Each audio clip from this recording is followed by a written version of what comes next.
변압기 정리한 거는 굉장히 제가 이거 산업기사 문제 시험을 제가 특강을 몇 번 했거든요. 하면서 시험 문제, 기출 문제에 나왔던 것 좀 정리한 거기 때문에 여기 지금 여기 정리한 거는 시험 문제에 다 많이 산업기사 시험 문제에 굉장히 많이 나온다고 보시면 돼요. 그래서 그 부분들을 좀 이론적으로 좀 정리를 했습니다. 일단 목차를 보시면은 변압기 원리해서 최초에 이제 이상 변압기부터 시작을 합니다. 이상 변압기부터 시작해서 그 다음에 실제 변압기는 변압기에 대해서 이제 좀 설명하고요. 그 다음에 변압기 등가회로, 등가회로를 알고 있으면은 문제 푸는데 굉장히 도움이 많이 됩니다. 뭐든지 직류기도 마찬가지, 직류기도 그렇고 동기기도 그렇고 변압기도 그렇고 유도기 같은 경우도 마찬가지죠. 등가회로는 기본적으로 좀 알고 계시면 아주 유용합니다. 여기에는 이제 벡터도도 들어가겠죠. 벡터도까지.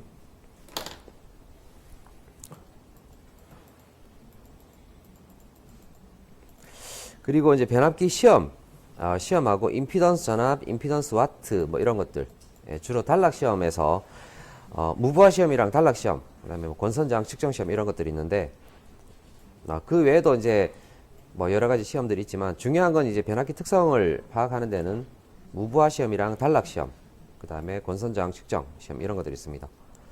단락 시험 가지고는 이제 안에 내부 임피던스 같은 거 이런 것들을 살펴볼 수 있는 부분들이고요. 임피던스 전압이랑 임피던스 와트 이런 것들을 단락 시험으로 확인할 수 있고요. 그 다음에 이거 등가회로랑 그 다음에 내부 시험을 통해서 내부 임피던스 부분들을 확인을 할 수가 있습니다. 그 확인을 하게 되면 백분율 전압 강화도 사실은 내부 임피던스하고 관련이 됩니다. 여기 다 세 개가 다 연관이 되는 거예요. 이런 식으로 해서 진행을 할 거고, 그 다음에 변압기 용량 계산하는 법, 이건 이제 V결선에 대해서 V결선에 대해서 시험이 좀 자주 나와요. V결선은 왜 시험에 V결선이 자주 나오냐면 삼상으로 우리가 보통 델타 결선 쓰기도 하고 Y결선 쓰기도 하는데 이제 Y결선 가지고는 V결선을 만들 수 없어요. 역 V결선이 되기 때문에 Y결선으로 만들 수 없고, 델타 결선을 가지고 이제 한 대가 고장이 났다. 그러면 한 대를 빼버리고 그대로 이 두 대를 쓰는 거죠. 두 대를 쓰게 되면 뭐랄까, 이 부하에다가 약간 전력을 공급할 수 있는 부분은 좀 줄어들긴 하지만, 이용률이라든지 뭐 전력비 이런 것들은 좀 줄어들긴 하지만, 그래도 이제 어느 정도 평형 삼상 전원을 인가를 할 수가 있다는 장점이 있기 때문에 V결선 굉장히 많이 씁니다.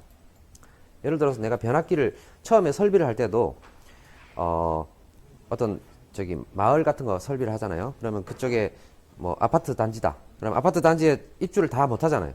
다 못 하고 반만 입주를 했다 그러면 그게 좀 장기간 지속될 거다. 그랬을 때 변압기를 세 대를 다 사가지고 처음부터 세 대를 다 사가지고 이렇게 쓰면 좀 뭐랄까 돈이 좀 아깝죠. 그럴 때는 이제 변압기 두 대를 가지고 V결선 하다가 좀 입주하는 사람들이 많아진다거나 그럴 때 이게 한 대를 더 추가를 해서 여기 딱 달아주면 델타 결선에서 전력 공급을 좀 추가를 시킬 수가 있거든요. 그래서 V결선은 어떤 임시방편으로 이제 뭐랄까 공장을 돌리거나 뭐 아니면 입주를 한 아파트 같은데 이런 데서도 이런 V결선을 많이 쓰고 있어요. 굉장히 많이 쓰기 때문에 시험에 많이 나오는 거죠. 그리고 특수 변압기, 단권 변압기라는 게 있는데, 단권 변압기도 사실은 변압기를 이제 승합을 시켜가 쓸 때 부하가 좀 많은 부하를 쓸 때에는 변압기를 또 새로운 변압기를 사가지고 이렇게 좀 용량을 키워서 이렇게 용량 큰 변압기를 사가지고 써야 되는 경우가 있는데 단권 변압기로 해결이 되는 경우가 있습니다. 그래서 이건 뭐라 해야 되나, 자기가 감당할 수 있는 그 용량에 비해서 부하에 공급할 수 있는 용량이 굉장히 커져요. 그래서 자기 용량분의 부하 용량 이런 공식이 있잖아요. 그런 공식이 있듯이 요거는 이제 변압기가 아주 적은 용량으로 큰 부하에 전력을 공급할 수 있다는 장점이 있기 때문에 요것도 자주 사용을 하게 됩니다. 그래서 이것도 시험 문제 자주 나옵니다. 그래서 효율하고 변압기 극성 같은 경우는 이제 기초적으로 좀 알아야 되는 부분이라서 좀 추가를 했고요. 이렇게 해서 이제 문제들을 쭉 이제 여기에 관련되는 문제들 쭉 이제 제가 뽑아가지고 했으니까 푸는 데까지 오늘 풀고 뒷부분 해설 다 달아놨으니까 좀 시간이 모자라는 부분들은 여러분이 공부를 해보시기 바랍니다. 자, 변압기는 이렇게 생겼어요. 이건 이제 좀 대형 변압기라고 볼 수가 있는데 안에 이게 내부에 절연유가 들어가 있습니다. 변압기요. 절연유. 그래서 뭐랄까 공기 중보다는 액체 이 절연유를 좀 압력을 가해 가지고 넣어주게 되는데 이 절연유 속에서 굉장히 그 절연 특성이 좋기 때문에 1차하고 2차 사이에 그 뭡니까 뭐 방전이라든지 혼촉이라든지 이런 거를 방지하는 데 굉장히 도움이 되기 때문에 요 안에 절연유를 넣어 가지고 사용을 하고요. 그 다음에 이 변압기가 이제 만약 1차 전압은 여기 1차 측에 여기 철심이고요. 철심. 철심. 그 다음에 1차 코일. 그 다음에 2차 측에도 2차 코일 해주고, 변압기 외함은 다 이제 금속으로 되어 있기 때문에 전기가 잘 통하죠. 그래서 금속이랑 이 전선이 금속에 닿으면 안 되기 때문에 요게 거리를 두는 스페이서로 이런 부싱을 사용을 합니다. 이걸 이제 부싱이라는 말은 없네요. 부싱을 사용을 하고 1차 측 전압을 1차 측 전압은 이 부싱을 통해서 넣어주고 2차 측 전압은 2차 측 요 부싱을 통해서 2차 측 전압을 밖으로 빼내죠. 그 다음에 컨서베이트라고 하는 거는 여기다가 변압기유를 좀 채워가지고 일정 정도 채워가지고 변압기유에 이제 그 필터를 달아서 공기를 조금씩 그 뭡니까 넣어주면서 산화를 방지한다거나 하면서 호흡을 좀 시켜주는 그런 형태로 해서 유를 보호하기 위해서 사용하는 게 컨서베이터입니다. 큰 변압기에 사용하죠. 그리고 옆에 이렇게 된 모양은 이제 냉각 방식을 사용하기 위해서 쓰는 건데 변압기가 이제 부하를 좀 많이 쓰게 되면 여기 전선에서 열이 나겠죠. 열이 나면서 여기에 좀 데워지게 절연유가 데워지면 이것들이 돌면서 온도가 올라가잖아요. 온도가 올라가게 되는데 그 온도 올라갔을 때 이런 그 뭡니까? 이거 말하는 그 라디에이터 그릴이죠. 라디에이터 그릴처럼 해가지고 공기가 이렇게 들어가면서 냉각을 시켜줍니다. 이런 것들은 그냥 공기를 통해서 냉각되게 하는 거예요. 잔행식이라고 그러죠. 잔행식. 그리고 뭐 바람을 불어주는 그 선풍기 같은 걸 이용해서 바람을 불어넣어가지고 냉각시켜주는 송풍식. 안에다 냉각수를 넣어가지고 해주는 거, 뭐 순행식 등등 여러 가지 방식들이 있는데 그런 부분들은 나중에 그냥 여러분들이 그 시험 문제에서 외워서 하시면 될 거예요. 어려운 내용은 아니기 때문에. 아무튼 이런 구조를 가지고 있습니다.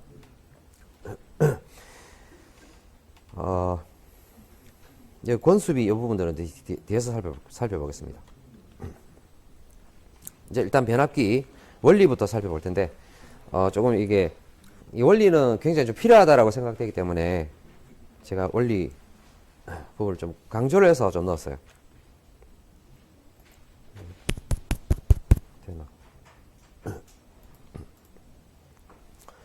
일단 이상변압기부터 살펴보겠습니다. 이상변압기에서 부하가 없을 때 여기 부하 쪽에 아무것도 안 달았죠. 그럼 여기 전류가 없어요. 부하 쪽 전류가 없기 때문에 1차 측에 이게 여기 전류가 0이 되죠.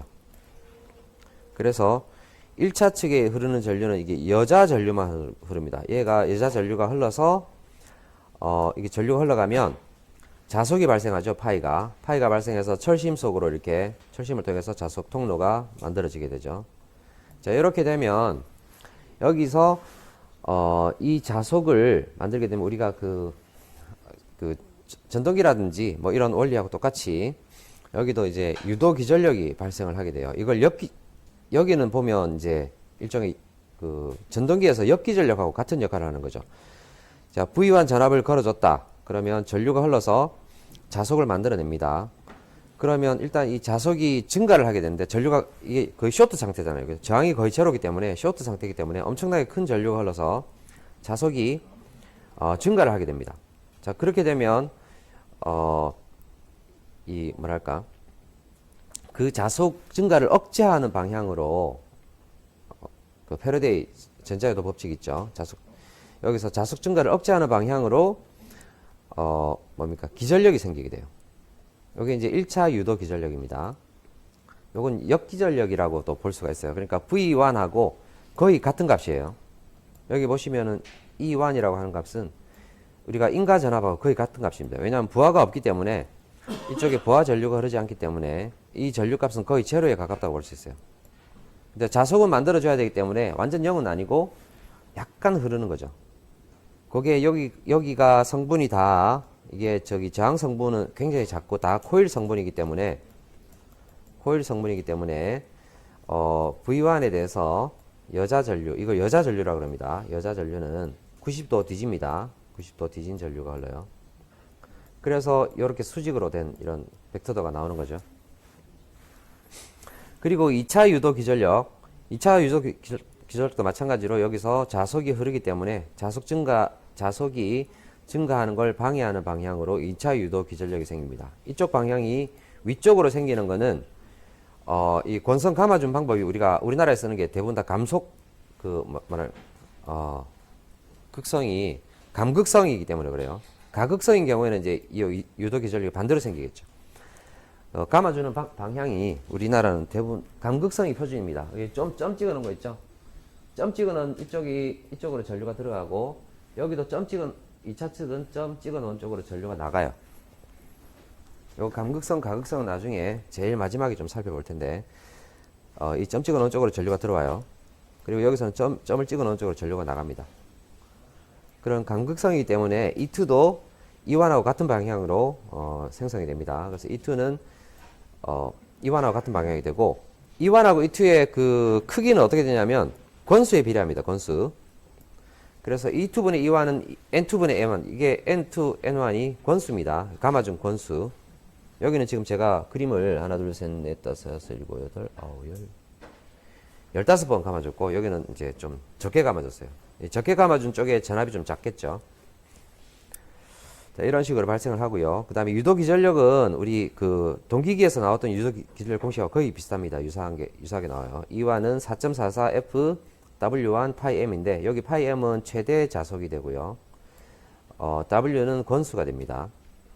여기 W1을 아니라 N1이라고 써야 되는데 잘못 썼네. 예, N1을 써야 돼요.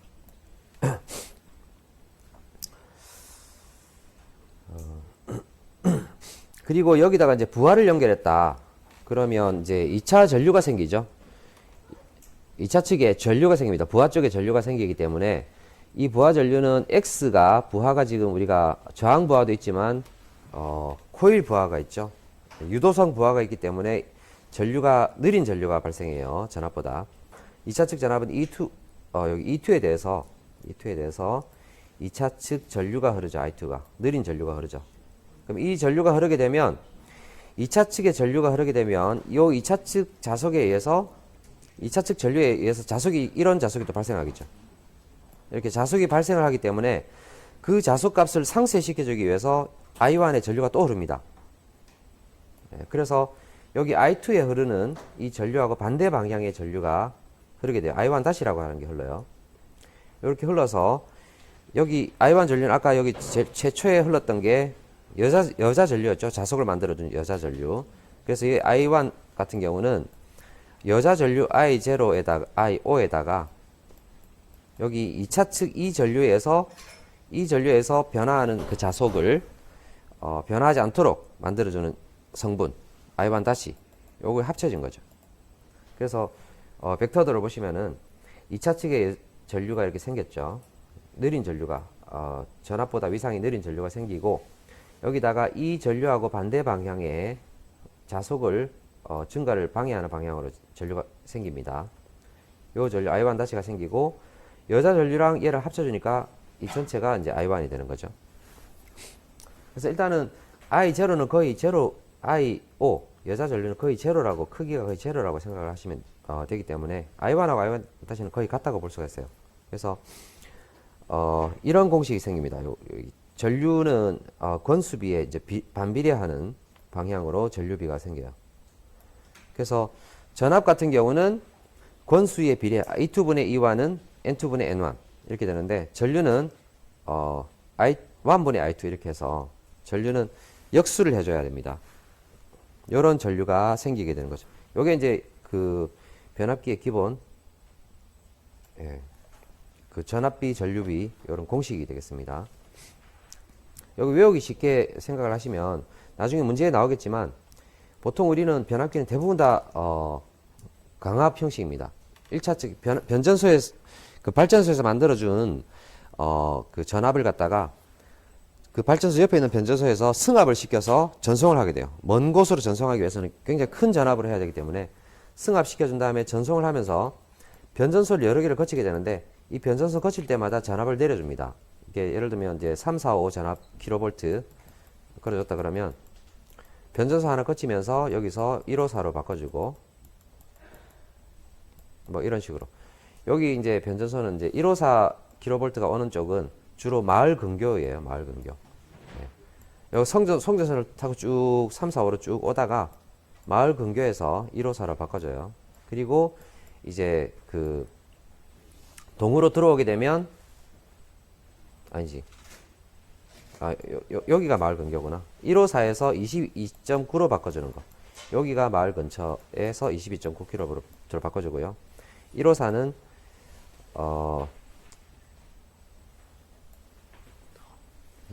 154는 조금 마을에서 약간 떨어진 이런 쪽에 154가 들어갑니다.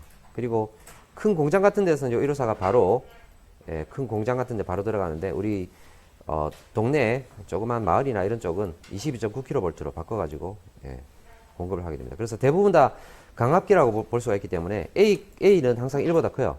A는 V1 per V2 이렇게 되죠. V1 per V2 이렇게 표시를 하기 때문에 A는 대부분 다 1보다 큽니다. 왜냐하면 다 강압기이기 때문에 이게 1차 전압이 커요. 이제 그런 식으로 기억을 하시면 될 겁니다.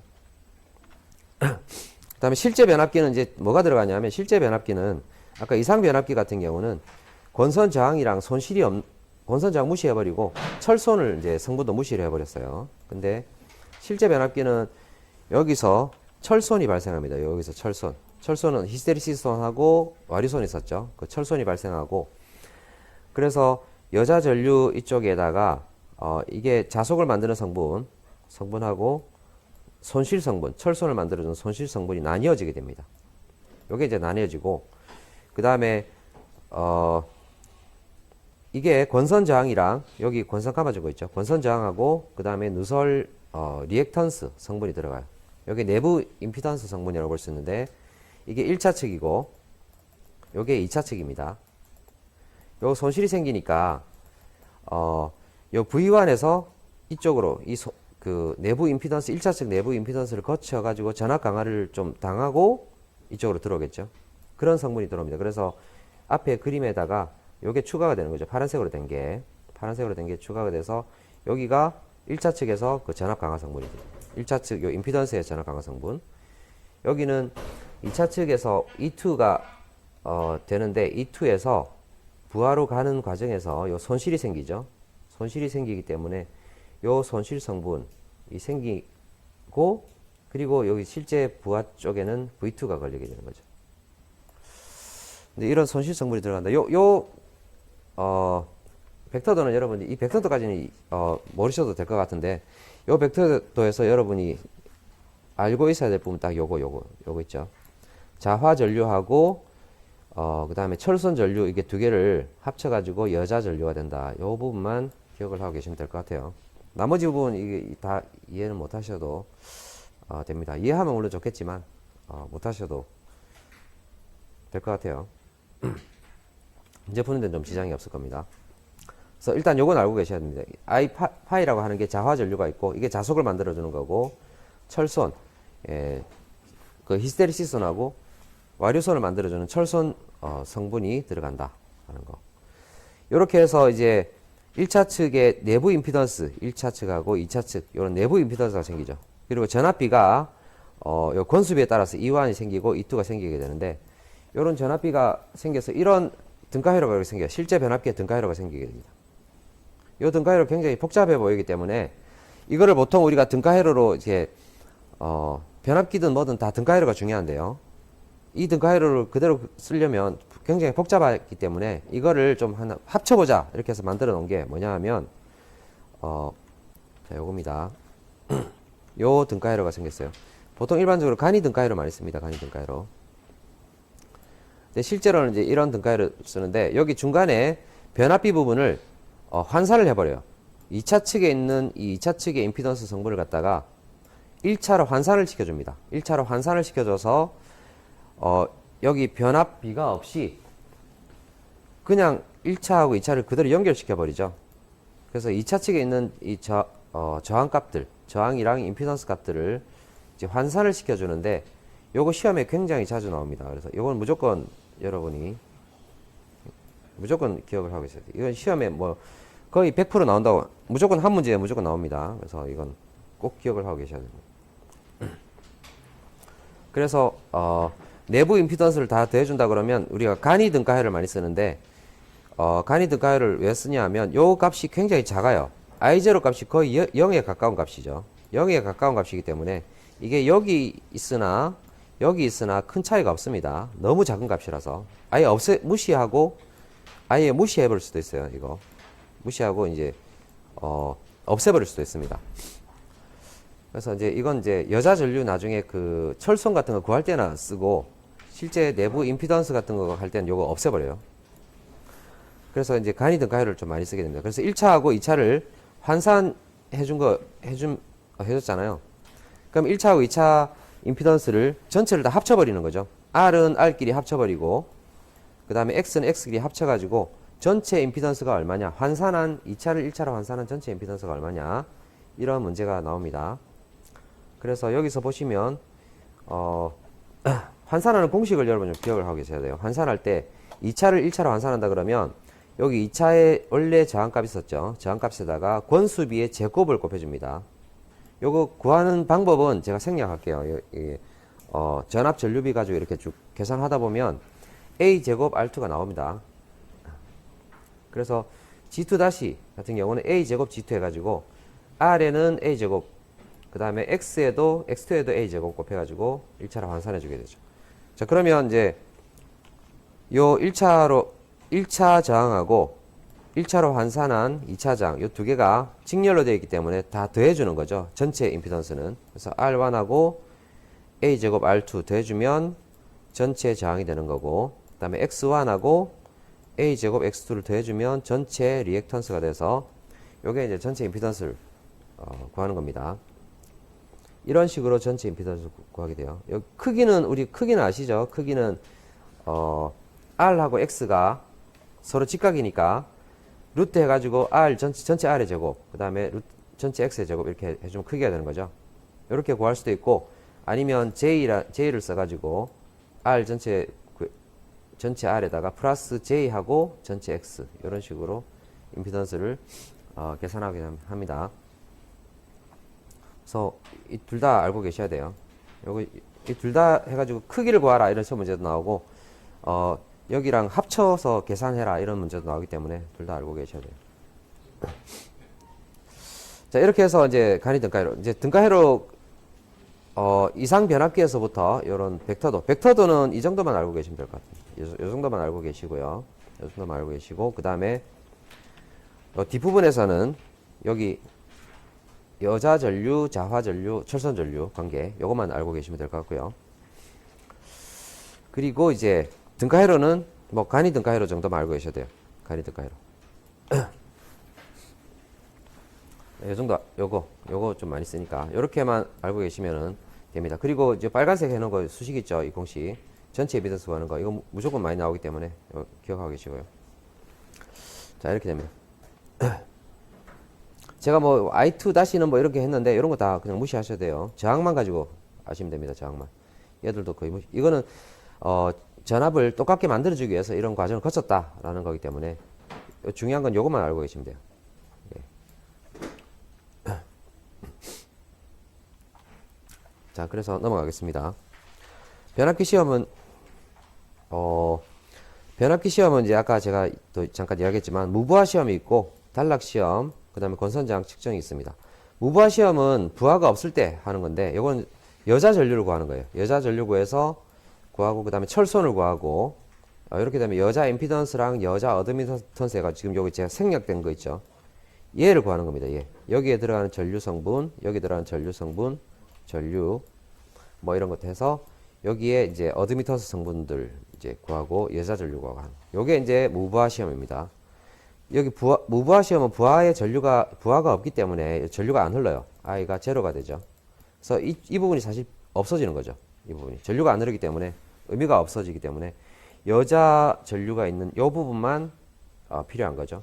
요게 무부하 시험이고요. 그 다음에 이제 단락 시험은 임피던스 전압 구하고 임피던스 와트, 이게 동선입니다. 동선이랑 임피던스 와트 구하고 백분율 임피던스 강화. 예. 요 백분율 임피던스 강화는 굉장히 시험에 자주 나오는 거. 이것도 거의 뭐 무조건 나온다고 봅니다. 얘랑 그 다음에 전압 변동률하고 합쳐가지고 이렇게 나옵니다. 단락 시험으로 구해요. 그리고 권선 저항은 여기 저항만 측정하면 되죠. 저항 테스터기 가지고. 자, 그렇게 해서 구하는데 이게 단락 시험은 뭐냐면 여기다 단락시켜 버립니다. 단락시켜 버리면 이 전류가 굉장히 크기 때문에 단락 전류가 흐르죠. 굉장히 큰 전류가 흐르기 때문에 이쪽에 흐르는 무부하 전류 I, 여자 전류 IO는 의미가 없습니다. 너무 작은 값이기 때문에 의미가 없어서 이건 없애버려요. 그래서 요런 회로만 되는 거죠. 이 회로. 요게 이제 단락 시험에서는 이 회로만 가지고 해석을 해주시면 됩니다. 그래서 그리고 이제 임피던스 전압하고 임피던스 와트가 있는데 이것도 개념을 좀 알고 계시는 게 좋습니다. 임피던스 전압, 임피던스 와트.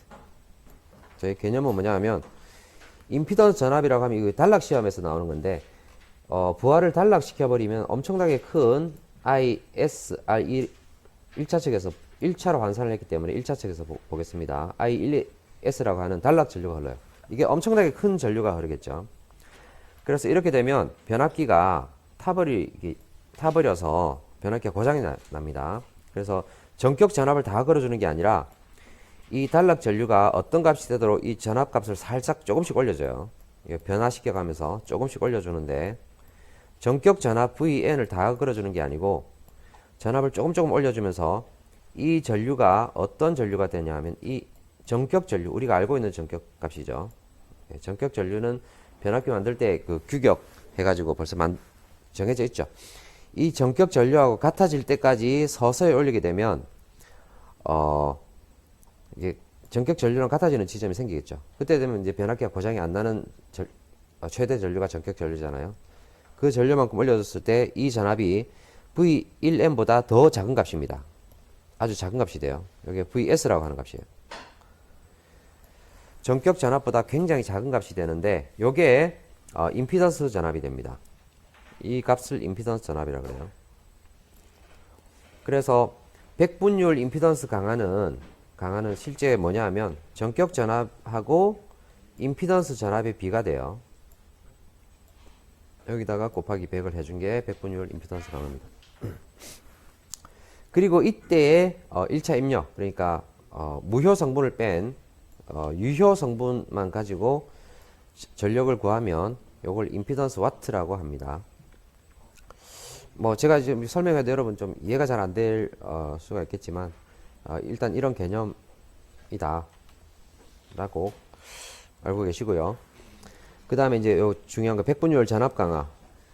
전압 강화는 저항 강화, 리액턴스 강화, 임피던스 강화 이렇게 나눌 수가 있는데 궁극적으로는 임피던스 강화가 궁극적인 값이 되겠죠.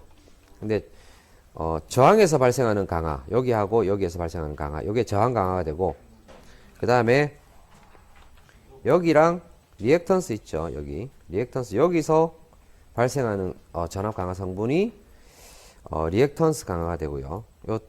여기 전체 다 합쳐준 게 임피던스 강화가 되는 거죠. 근데 이거를 백분율로 하기 때문에 어떤 식으로 하냐면 단순히 임피던스 강화 값을 하는 게 아니라 전격 전압에 대해서 전격 전압 1차 측 V 이 1차 측 전격 전압에 대해서 여기서 발생하는 임피던스 강화를 분자로 해서 계산을 해줍니다. 그래서 분모는 다 저기 전격 전압이죠. 전격 전압. 전격 전압분의 단락 시험에서 발생하는 여기 저항 강화 성분, 그 다음에 여기는 리액턴스 강화 성분, 그 다음에 여기는 임피던스 전압 이렇게 넣어가지고 계산을 해주면 곱하기 100을 해서 백분율 임피던스 강화 요걸 구하게 되죠. 요걸 이제 백분율 저항 강화를 P라 그러고 백분율 리액턴스 강화를 Q라 그러고 백분율 임피던스 강화를 G라고 해서 이 소문자로 씁니다. 이렇게 써서 사용을 하게 되는데 백분율 제가 빨간 거 공식 있죠. 백분율 저항 강화 부분은 전격 전압에 대한 전격 용량에 대한 그 임피던스 와트 공식으로 나뉘게 됩니다. 지금 여기 저 분자가 분모가 전격 전압이고 분자가 저항에서 발생한 전압 강화잖아요. 전류 곱하기 저항이니까 요 성분에다가 이제 이게 양쪽에다 IN을 곱해주는 거죠. 분자 분모에다가 둘 다 IN을 곱해주면 여기는 I 제곱 R이 되는 거죠. 분모. 여기는 I 제곱 R이 돼가지고 이거는 동선 임피던스 와트가 되는 거죠. 그리고 밑에 거는 전격 용량이 되는 거고. 이렇게 해서 전격 용량분의 임피던스 와트 이 공식이 나오는데 이 공식도 시험에 한 번씩 나오기 때문에 제가 빨간 걸 해놨습니다. 근데 제일 중요한 건 이 밑에 거. 여기는 너무 시험에 자주 나오니까 이건 무조건 기억을 하고 계시고요. 이거 퍼센티지 또 수식이 하나 더 추가될 겁니다. 뒤에 가서.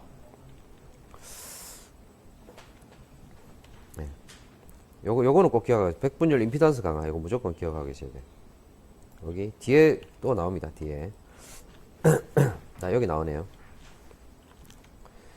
백분율 임피던스 강화 요 공식 기억하세요. 제가 지난 시간에 동기기 할 때 시험 문제를 하나 더 풀어줬는데 요 공식 썼었죠. 10V 제곱분의 PG라고 하는 거. 여기가 전압은 킬로볼트고 P 용량은 킬로볼트 암페어 단위를 쓸 때 10V 제곱분의 PG가 된다. 이거 공식 유도하는 거 요 밑에 있어요. 요 밑에 공식. 원래 공식이 전격 전압 1차 측 전격 전압에 대해서 임피던스 전압, 임피던스 강화 성분 곱하기 100이잖아요. 여기다가 분자 분모에다가 전격 전류를 곱해주니까 분자는 V의 제곱이 되고 분모는 여기 어떻게 됩니까? 여기가 V 곱하기 I가 용량 P가 되는 거죠. P에다가 G가 되고 이렇게 해서 V 제곱분의 PG가 되는데 곱하기 100이 되는데 단위를 이제 V를 킬로볼트로 바꿔주고 P를 킬로볼트 암페어로 바꿔주니까 10V 제곱분의 PG가 된다. 요거 시험 문제에서 하여튼 굉장히 자주 나오는 거라서 동기기 할 때도 이거 이 공식 썼었죠. 동기기에 퍼센트 동기 임피던스 할 때 요 공식 그대로 썼었죠. 변압기나 동기기나 다 비슷한 공식들이 다 적용이 됩니다. 그래서 하나를 해두면 다른 것에서도 활용할 수 있어요. 그리고 백분율 임피던스 강화가 또 P제곱분의 Q제곱 루트하고 P제곱분의 Q제곱이 되는데 이게 뭐냐 하면 P가 아까 좀 전에 백분율 그거 했죠. 백분율 저항 강화 했죠. 저항 강화고 얘가 백분율 리액턴스 강화잖아요. 임피던스는 리액턴스의 저항의 제곱 플러스 리액턴스의 제곱해가 루트 씌워준 거잖아. 그죠? 그 공식이기 때문에 여기 루트하고 P제곱 플러스 Q제곱이 됩니다. 이게 저항의 제곱 플러스 리액턴스의 제곱하고 루트 씌운 거. 그걸로 생각하시면 돼요. 그래서 이런 공식이 나온 거예요. 항상 이제 기본이 중요한데 기본은 뭐냐 하면 전격 전압에 대해서 그 내부 임피던스에 의해서 발생하는 전압 강화의 B가 백분율 임피던스 강화입니다. 여기다 곱하기 100을 해서 퍼센트로 나타내고 있죠. 요 위에 거는 그러니까 아까도 했지만 VS라고 해서 임피던스 전압이었죠. 임피던스 전압이고 여기는 전격 전압.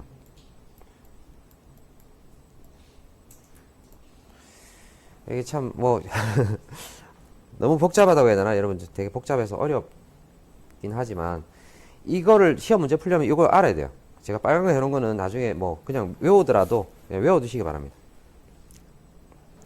그리고 이제 전압 변동률이 임피던스하고 굉장히 중요합니다. 왜냐하면 임피던스 내부 저항이잖아요. 내부 저항인데 이게 크면은 이게 만약에 15ohm이다. 그럼 부하가 내가 여기 15ohm짜리다. 15Ω짜리 부하를 썼다 그러면 여기 100V를 넣었을 때 어떻게 됩니까?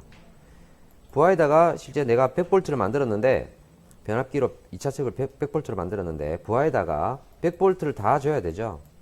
다 줘야 되는 건데 저항이 여기 안에 내부 저항이 이렇게 커버리면 여기서 50V 까먹어요. 그럼 여기 부하에는 50V밖에 안 가죠. 이건 쓸모가 없는 거죠. 이게 거의 의미가 없는 거죠. 이게 기기로서 아주 불합격입니다. 엄청난 불합격입니다. 그래서 내부 임피던스가 엄청 워낙 거의 0에 가깝게 작아야 돼요. 작아야 되는데 이 값이 얼마나 크냐라는 건 굉장히 중요한 거죠. 이게 전압 변동률에도 영향을 미칩니다. 이때 전압 변동률이 뭐냐면 50%로 되는 겁니다. 이게 무부하일 때 100V가 갔는데 부하를 걸어주니까 50V밖에 안 가잖아요. 그러니까 50분의 100-50 하니까 50분의 50에서 전압 변동률이 어떻게 되나? 전압 변동률이 100%가 되네요. 50분의 전격 전압일 때 50이고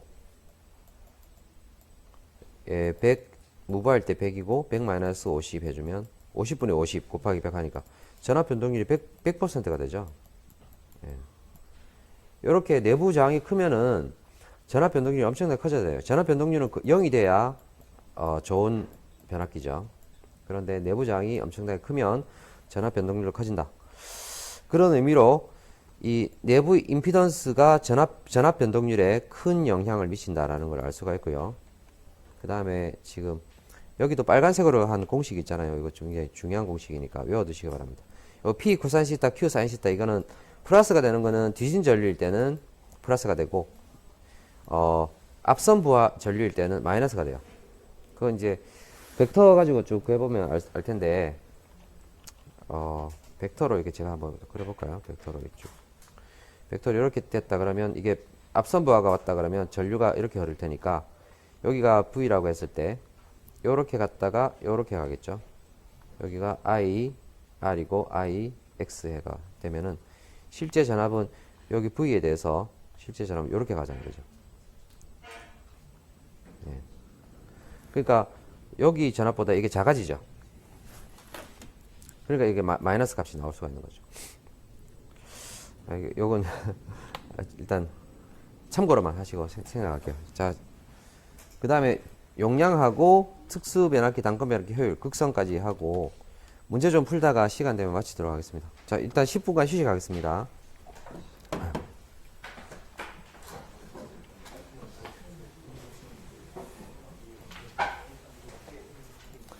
이 과목 자체가 이제 뭐 좀 어려운 과목이기도 하고 기기 뭐죠?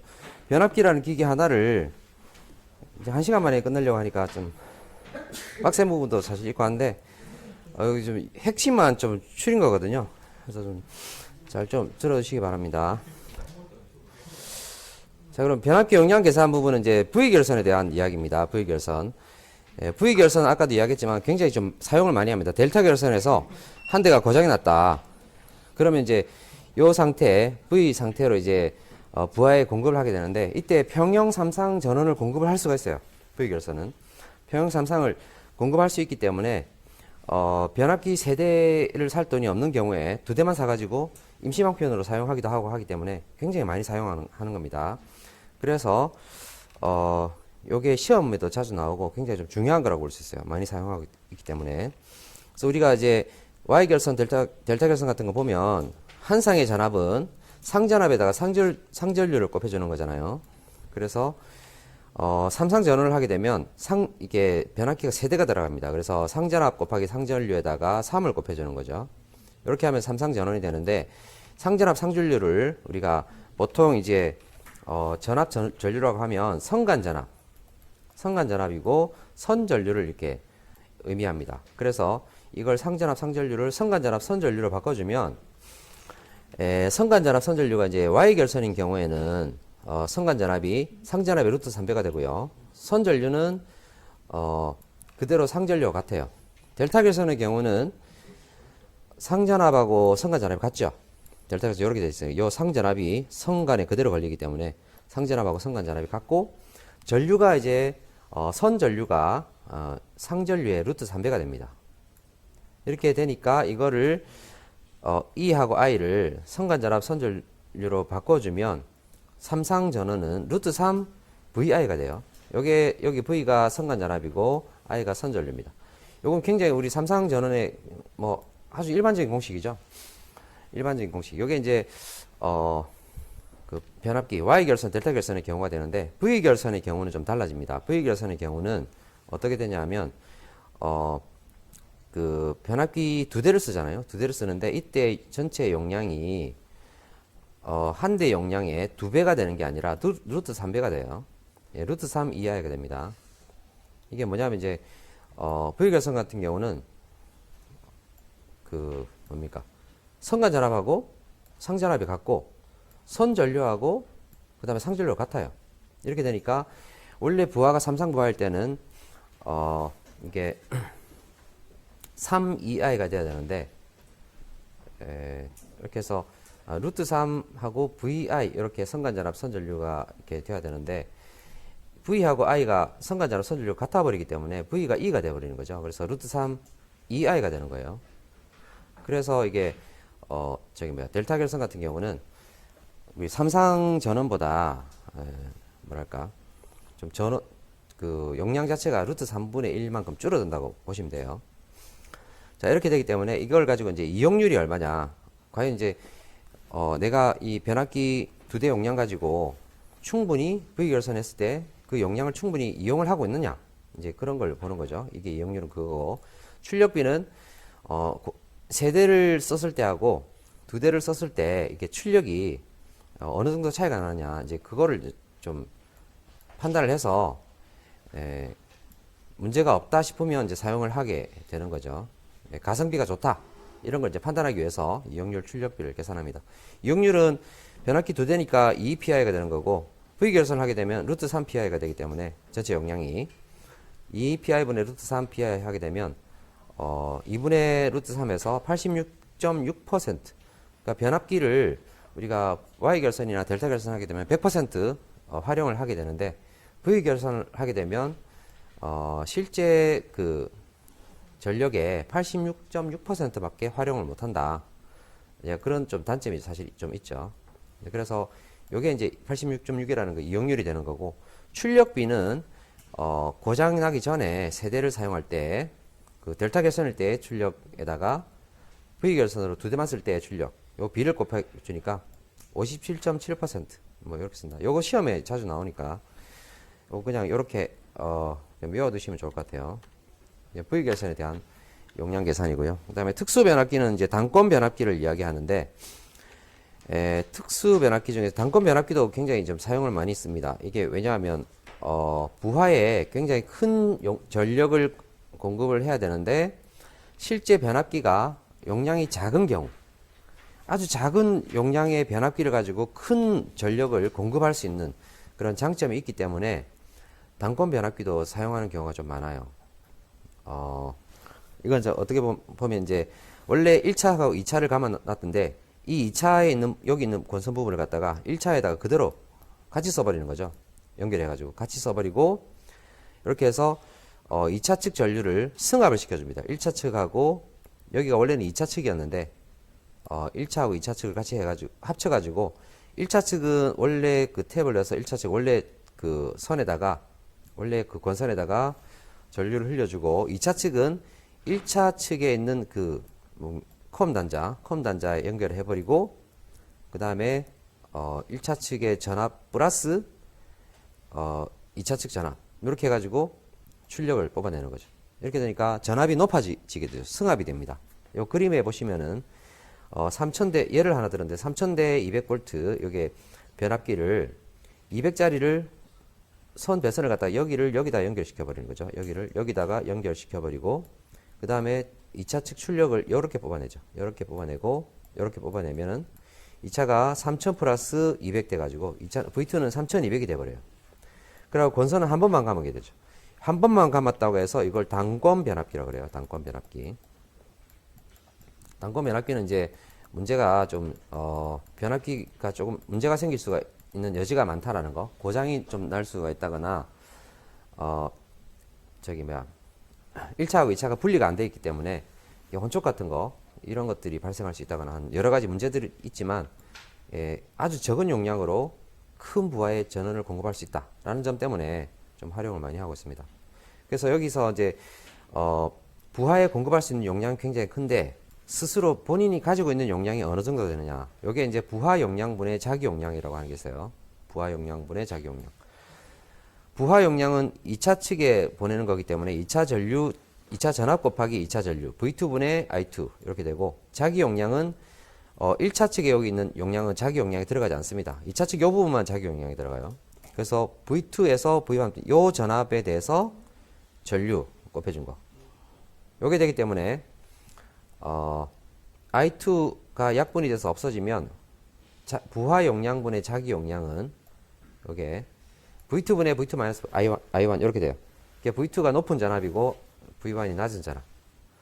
요거 시험에 자주 나옵니다. 이것도 굉장히 좀 중요해요. 그래서 단상 변압기나 Y결선 삼상 변압기 같은 경우는 이 공식을 그대로 쓰면 되고요. V결선인 경우에는 이 공식에다가 루트 3분의 2를 곱해줘야 돼요. 그 다음에 델타 결선일 때는 조금 공식이 좀 복잡해집니다. 루트 3 V1 V2에다가 V2의 제곱 마이너스 V1 제곱 이렇게 되기 때문에 뭐 세 개 다 외우면 이제 세 개 다 문제를 풀 수가 있을 거고, 한 개만 외우면 가장 요게 기초이기 때문에 요거 외워두시면은 3분의 1 이상은 맞추시지 않을까 싶어요. 그거 좀 굉장히 좀 중요한 문제니까 최소한 요거라도 하나 외워두시면 좋을 것 같습니다. 자, 요게 이제 단권 변압기, 그 다음에 효율하고 극성까지 하고 마칠 텐데, 효율 부분 할 게 되게 많네요. 효율 부분. 효율은 출력 플러스 손실분의 출력. 이렇게 합니다. 입력분의 출력인데, 입력을 구하기가 쉽지가 않다라고 했을 때는 출력 플러스 손실 이렇게 구하는 거죠. 이때 출력은 유효 전력을 이야기합니다. 와트를 이야기해요. 그래서 V 곱하기 I 곱하기 코사인 시타 역률까지 들어가야 됩니다. 요 PN이라고 하는 거는 피상전력에서 전압 곱하기 전류 VI가 되는 거죠. 전격 전압 곱하기 전격 전류에서 PN이라고 하고, 여기다가 역률을 계산해 줍니다. 손실은 뭐가 들어가냐면 철손이 들어가고 동손이 들어갑니다. 철손은 무브할 때 발생하는 거고, 동손은 건선에 전류가 흘렀을 때 발생하는 손실이 동손이죠. I 제곱 R, 요게 동손입니다. 저항 R에 의해서 발생하는 거, 요게 동손이고. 자, 이렇게 되는데 그래서 전부하 효율은 이렇게 우리가 이렇게 볼 수 있어요. 출력 플러스 철손 플러스 동손분의 출력, 이렇게 할 수 있는데, 출력은 PN 코사인 시타 요거고, 철손을 PI라 그래요. PI. 동손을 BC라 그러는데, 철손은 부하에 전혀 관계가 없습니다. 무조건 변압기를 켜 놓으면 무조건 발생하는 게 철손이에요. 여자 전류에 의해서 발생하는 거. 부하가 없을 때에도 발생하는 게 철손이기 때문에 얘는 무조건 발생하는 거. 동손은 부하가 있을 때, 전류가 흐를 때에만 발생하는 게 동손이죠. 그래서 부하율 M에 대해서 효율을 구해라, 이런 문제가 나올 수가 있습니다. 부하율이라고 하면 변압기 전격 용량에 대해서 어느 정도 부하를 쓰느냐, 전류가 얼마나 흐르느냐, 뭐 이거라고 볼 수 있는데, 그 전격 전류를 다 흘리면 M은 1이 되는 거고요. 전류가 하나도 안 흐른다 그러면 M은 0이 됩니다. 그래서 부하율은 0부터 1 사이의 값인데, 부하율이 M이다 라고 했을 때는 이 공식에다가, 여기 있는 이 공식에다가 뭐가 들어가냐면 부하율을 곱해주게 되는데, 전류가 흐르는 부분에만 부하율을 곱해주고, 전류가 흐르지 않는 무부하일 때의 그 철손 부분 있죠. 여기는 M을 안 곱해줘요. 그리고 동손 같은 경우 M 제곱이 됩니다. 동손은 왜냐하면 전류의 제곱에 비례하죠. 동손 PC는 I 제곱 R이기 때문에 전류의 제곱에 비례하기 때문에 부하율의 제곱에 비례해요. 그래서 여기다가 그냥 일반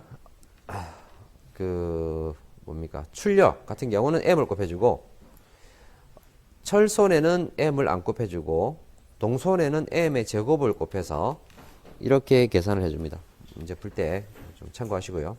그 다음에 최대 효율 조건, 최대 효율일 때의 부하율 조건, 이것도 시험에 자주 나오는데, 최대 효율일 때는 뭐냐면 철손하고 동손이 같을 때예요. 요 밑에 PI하고 M제곱 PC가 같을 때, PI 이꼴 M제곱 PC 요걸 때예요. 그렇게 그때 부하율이 얼마냐 이렇게 하면 m 이꼴 PC가 넘어가서 루트 PC분의 PI. 이것도 시험에 자주 나옵니다.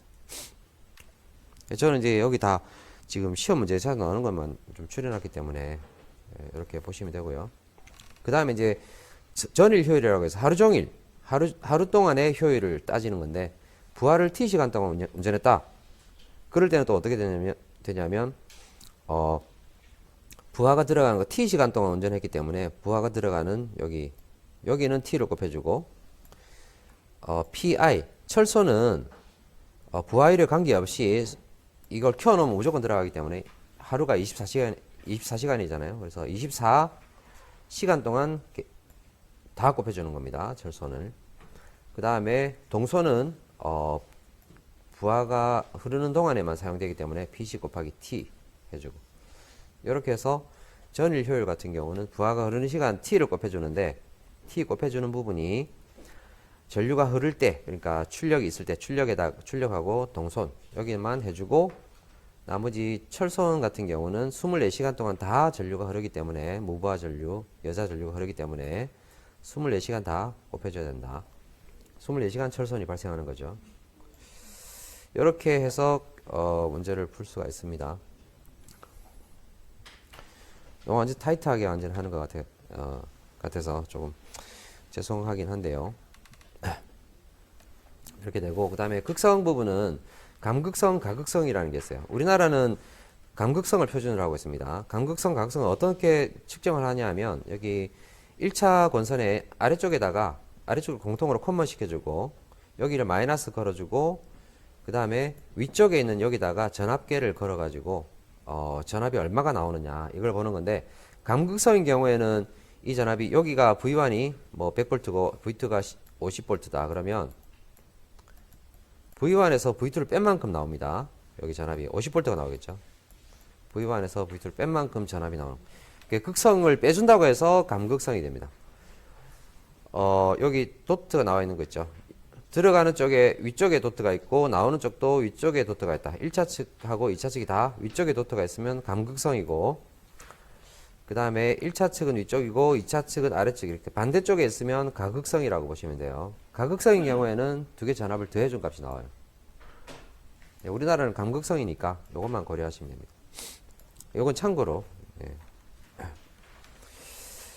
넣었습니다. 그래서 예제 문제 26번인데 한 15분 정도 해서 예제 문제 한번 저희가 쭉 한번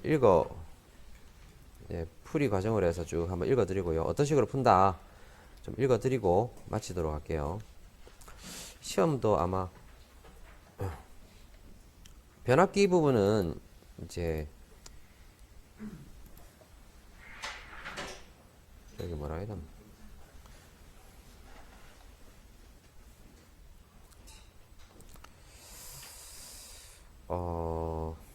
어떻게 할까요? 일단 제가 시험 문제를 아직 안 냈거든요. 근데 아무래도 여기 예제 문제 위주로 시험 문제 좀 낼 것 같습니다. 변압기 부분은.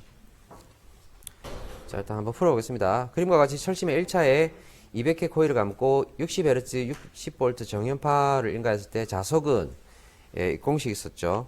W21는 유도기 전력, 1차 유도기 전력은 4.44FN1, 요게 권수고 요게 최대 자속 파이m이었죠. 그래서 최대 자속 구해라 했으니까 파이m은 쭉 넘어가면 주파수가 60, N1 권수가 200회 그대로 넣어서 계산해 주면 되죠. 이번 문제도 마찬가지입니다. 최대 자속은 이 공식에서 값을 그대로 넣어서 계산해 주면 되고요. 그 다음에 3번 문제는 이거 좀 낼까 말까 좀 고민도 하긴 했었는데, 권수비라고 생각하시면 돼요. P 입력, 여기서 이제 1차 전압이 3300이고 권수비가 30이다. 그럼 우리 이런 공식 있었죠. 제일 앞에 E1분의 E2분의 E1이죠. E2분의 E1 equal I1분의 I2 equal A라고 하는 거. 이 공식을 사용을 하시면 됩니다.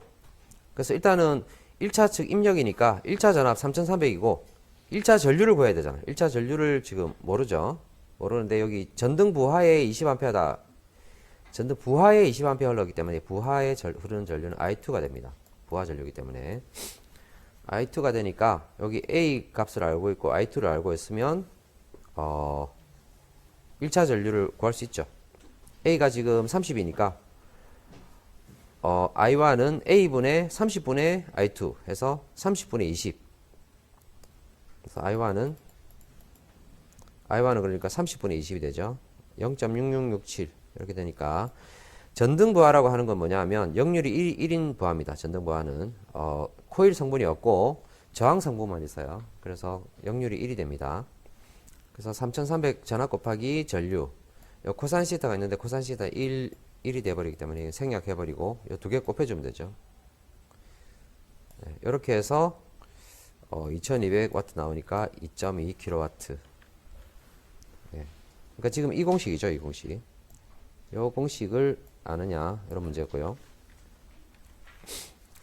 그 다음에 4번 문제는 부하에 관계없이 변압기 흐르는 자속 전류로서 여자 전류 가지고 자속만을 만드는 거. 예. 여자 전류 중에서 여자 전류는 자화 전류하고 철선 전류가 있었죠. 철선 전류.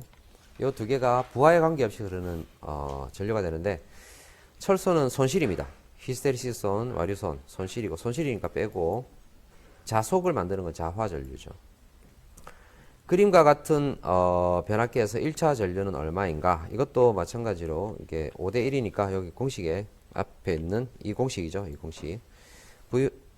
A는 V1 나누기 V2.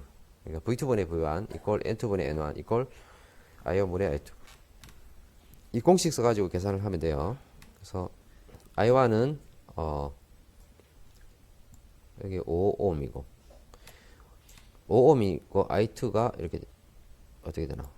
I2가 얼마인지 안 나와 있나? 전압만 나와 있는 1차 전압만 나와 있고 5대 1이니까 2차 전압 여기가 5대 1이면 뭡니까? 20V가 되나요? 20V. 20V에서 5ohm이니까 I2는 4A 5, 4, 20이죠. 4A 되죠. 4A 되니까 I1은 A분의 5분의 4 하니까 0.8A 이런 식으로 요 공식 가지고 구하면 돼요. 근데 아무튼 여기도 조금 꼬아놨네요. 그 다음에 아까 제가 좀 중요하다고 했던 거 1차로 환산한 등가 임피던스 요거 구하는 겁니다. 요건 굉장히 좀 기말고사 시험에도 나올 가능성이 높죠. 굉장히 중요하니까. 전압비가 3300 대 100이니까 A는 3300 나누기 100 하니까 33이 되겠죠. 33. A는 33.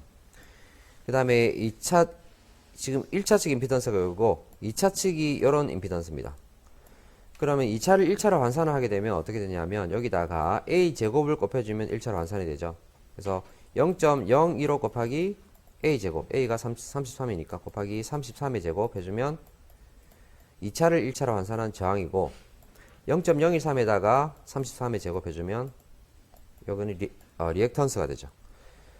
그래서 이 두 개를 해주면은 16.34 플러스 J 14.16이 되는데 요게 2차에 있는 2차 얘를 1차로 환산한 거예요.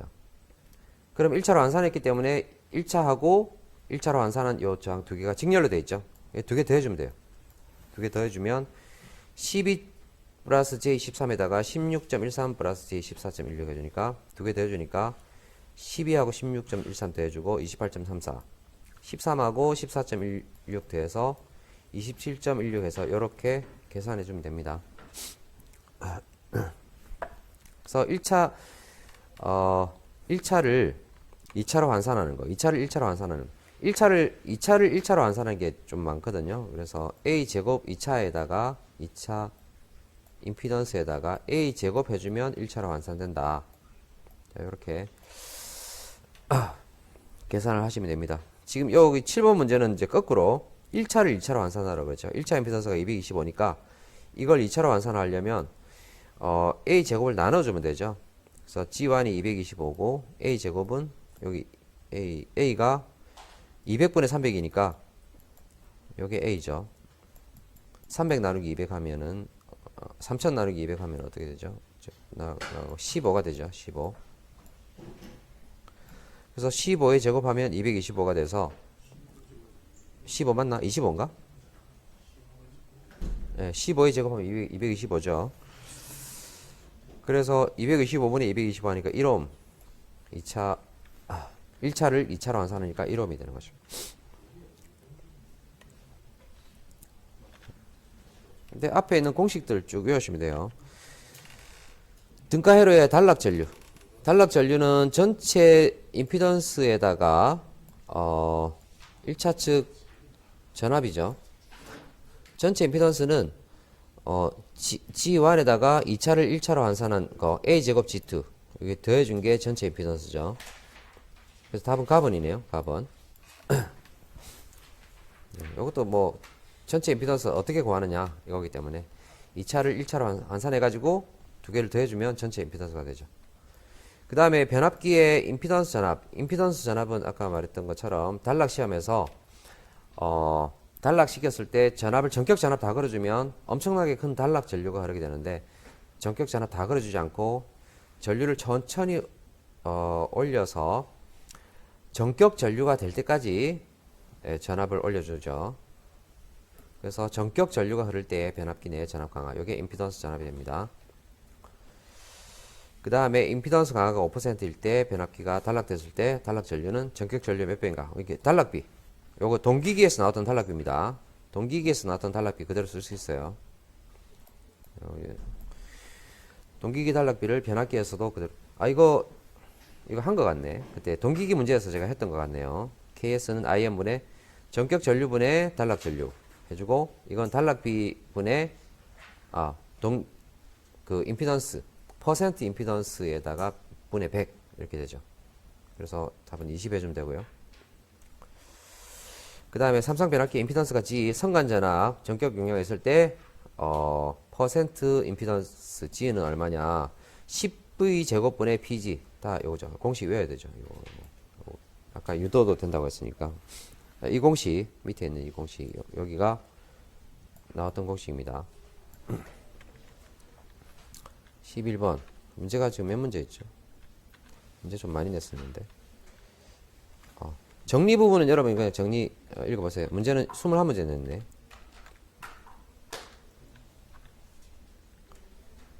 그 다음에 12번 퍼센트 리액턴스 강 1차에 환산한 등가 임피던스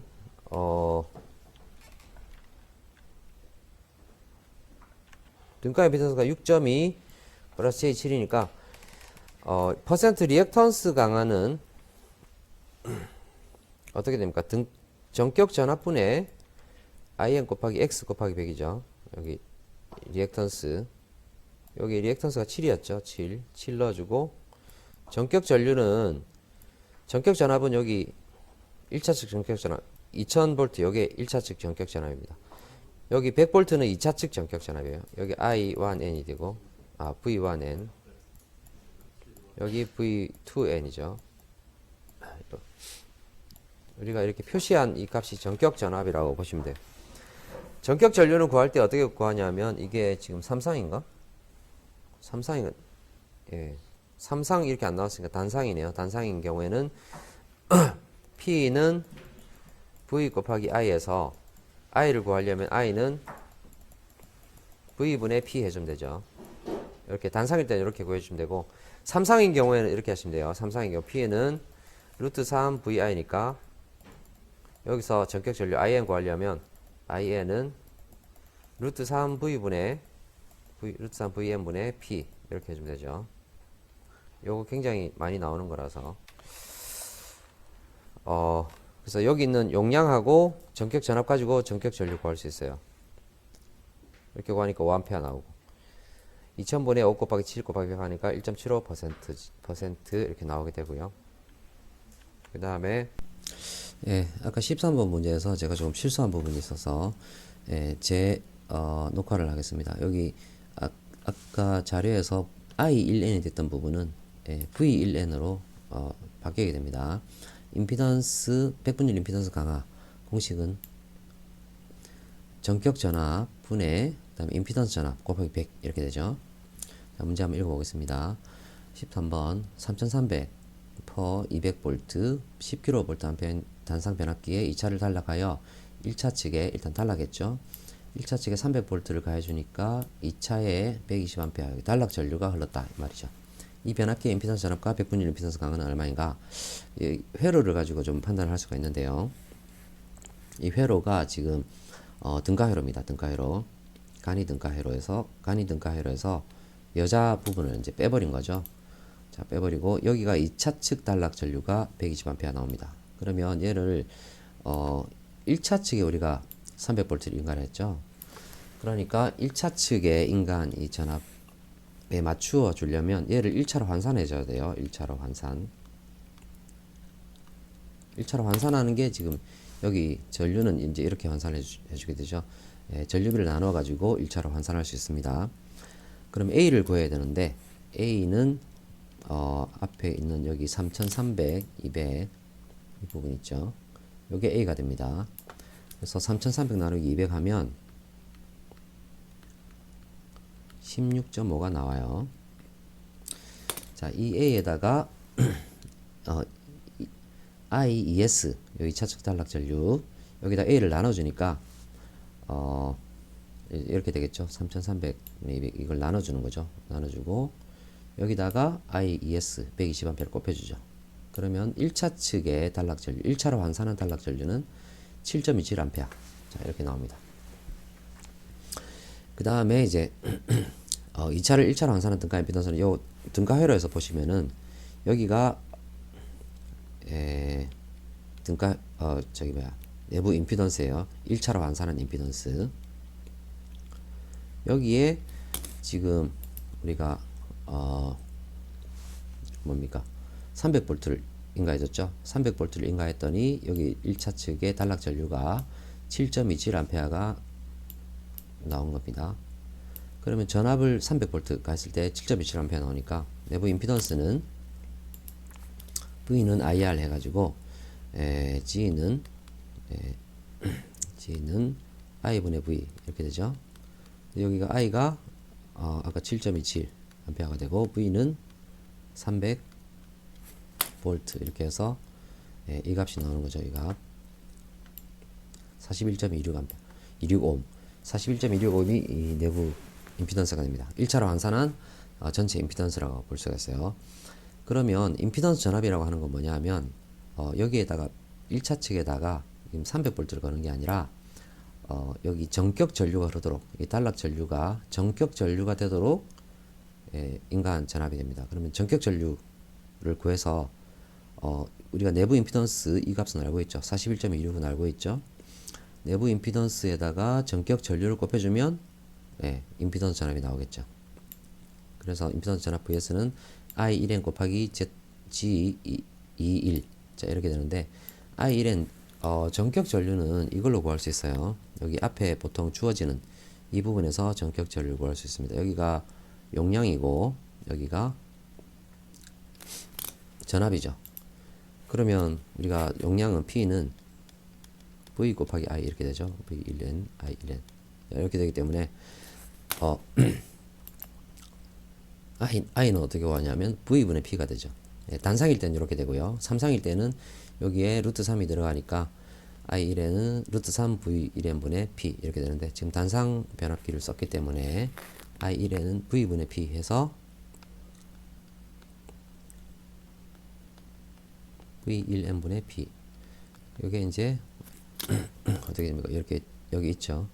V1n분의 P에서 3300분의 10kVA니까 만 해주면 3.03A가 전격 전류가 돼요. 그래서 여기에 전격 전류 넣어주고 여기 앞에서 구한 임피던스 1차로 환산한 등가 임피던스 이렇게 구해주면 3.03 곱하기 41.26 하면 125V 이게 임피던스 전압이 됩니다. 자 그럼 백분율 임피던스 강화는 아까 공식에서 전격 전압분의 임피던스 전압이 되는 거죠. 그러니까 여기다가 전격 전압 아까 얼마 나왔죠? 3300이고 그 다음에 임피던스 전압은 여기서 125V 구했죠. 3300분의 125 곱하기 100 해주면 3.8%. 자, 이렇게 나옵니다. 그래서 답은 임피던스 전압, 임피던스 전압은 125V, 백분율 임피던스 강화는 3.8%에서 답은 1번이 되겠네요.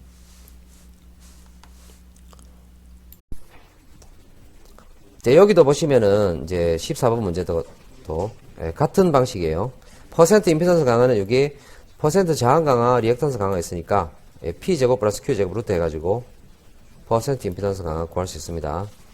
3% 구해주고 1차 전격 전압이 330V, 3300V니까 임피던스 전압은 어떻게 되나? 백분율 임피던스 강화, 백분율 임피던스 강화 퍼센트 G가 V1N분의 I1N 곱하기 G가 되죠. G 곱하기 100 이렇게 되니까 여기서 지금 IN 곱하기 G가 VS죠.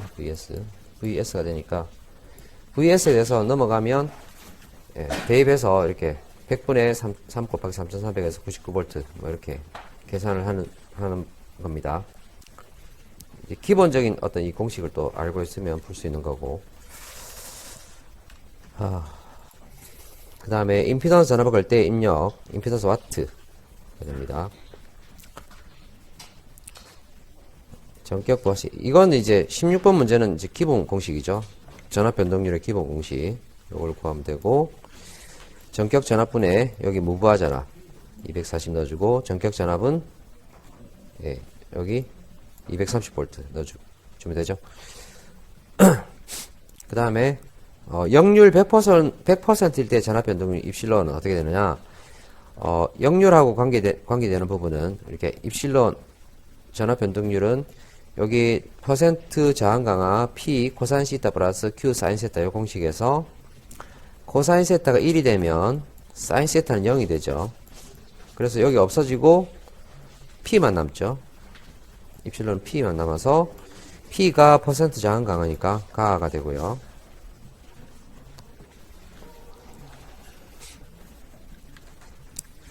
18번 두 대의 변압기로 V 결선하여 삼상 변압하는 경우 몇 분이지? 시간 다 됐네.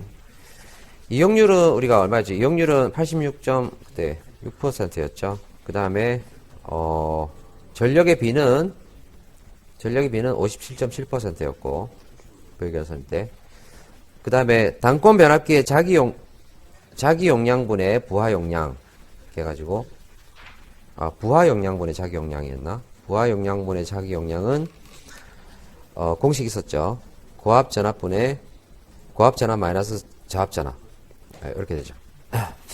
그래서 자기 용량은 부하 용량이 지금 얼마냐 하면 어디 갔나? 부하 용량. 선로 출력 50kV 되니까 부하 용량 여기 되고, 그 다음에 고압은 1차 전압이 100V. 고압이니까 여기 높은 거 200V 넣어주고, 그 다음에 승합 전압은 200에서 100을 빼준 거 100을 넣어주고 해서 계산하면 25kVA 이렇게 나오고요. 자, 21번 문제. 제가 여기 또 이제 W1, W2 이걸 이제 그림을 안 그려가지고 좀 실수를 했었는데, 네, 여기서 한번 볼게요. 다음 그림은 단권 변압기이다. W2 권선에 흐르는 전류의 크기는, 이건 너무 이제 복잡하게 생각하실 필요가 없고요. 우리 회로 이론 시간에 그걸로 가지고 생각하시면 돼요. 그 킬로협의 전류 법칙. 자, 이 절점에 들어오는 전류, 여기가 들어오는 전류가 5A죠. 이 절점에서 나가는 전류, 이쪽으로 나가는 전류가 10A예요. 그럼 이쪽 전류는 어떻게 됩니까? 이쪽은 들어와야 되겠죠. 나가는 전류하고 들어오는 전류 전체 합이 0이 되는 거죠. 전체 대소합이. 그래서 마이너스 5 플러스 10 마이너스 x 하면 0이 되는데, 여기에 들어와야 되겠죠, 전류가. 그래서 여기가 x는 들어오는 거 방향 마이너스에서 5가 되어야 여기서 10에서 5를 빼니까 여기 5가 되겠죠. x는 5가 되겠네요. 그래서 이쪽으로 들어오는 전류가 5A가 들어가야 된다. 자, 이렇게 되죠. 그래서 답은 라번 2 되겠습니다.